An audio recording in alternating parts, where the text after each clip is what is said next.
Hey YouTube, this is Nashtaters. I'm going to start a brand new series called Friday Free Thinking. And to kick off the first episode, I want to talk about the history of War of Divisions. Let's get to it.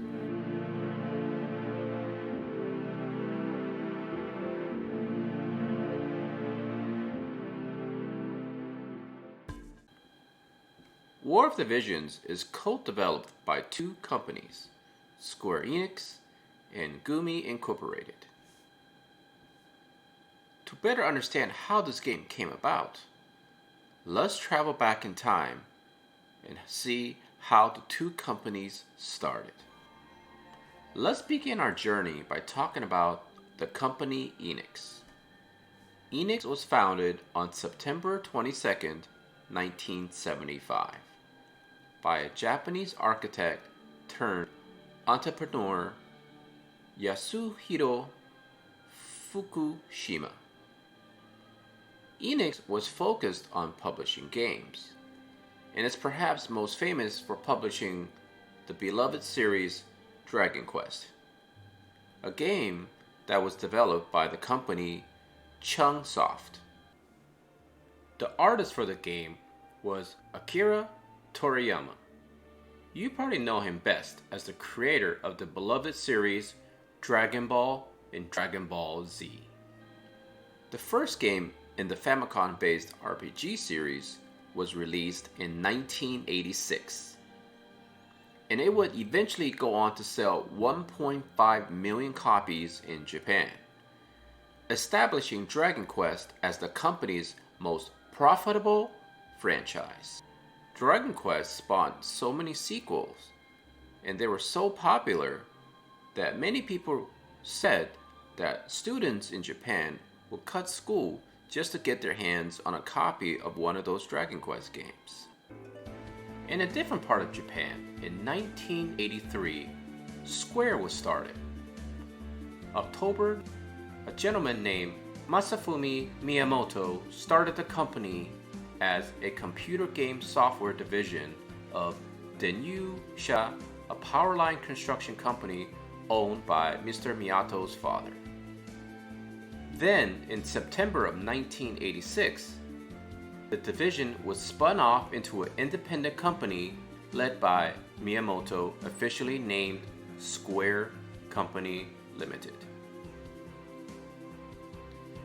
After releasing several unsuccessful games for the Famicom, Square relocated to Ueno, Tokyo in 1987 and started to develop a role-playing game titled Final Fantasy, which was inspired by Enix's success in the genre with Dragon Quest. The creator of Final Fantasy, Mr.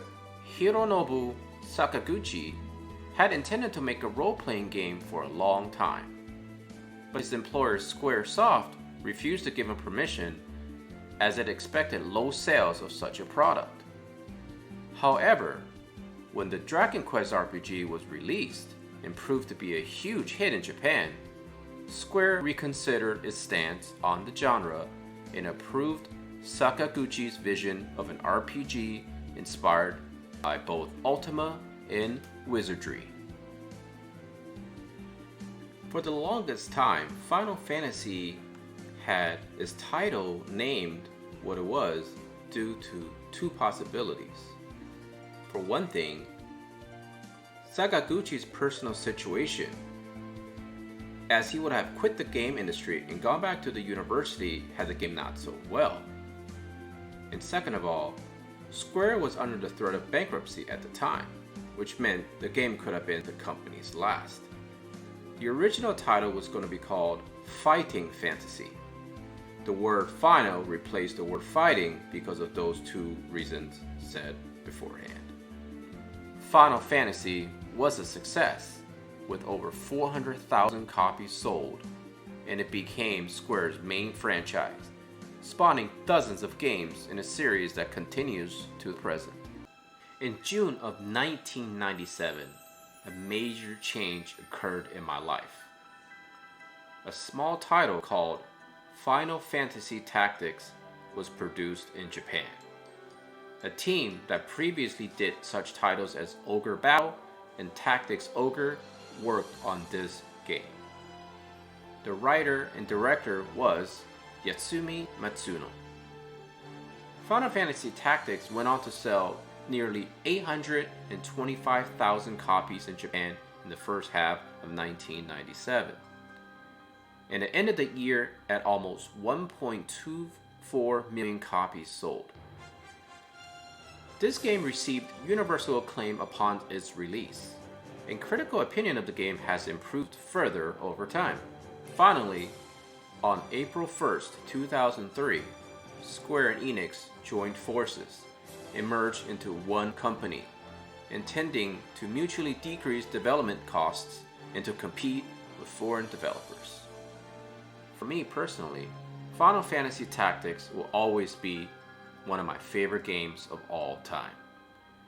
It has touched my heart and made me cry, laugh, and scream on my TV. I put well more than 400 gaming hours into this game. Something that wasn't really heard of when MMOs weren't really a thing. In June of 2007, Hirono Kunimitsu founded the company Gumi Inc. He is currently the CEO. Gumi Inc. is a mobile entertainment content publisher and developer based in Tokyo, Japan. Some titles you may have heard of, others you may not have. Brave Frontier, Sloth's Real Frontier,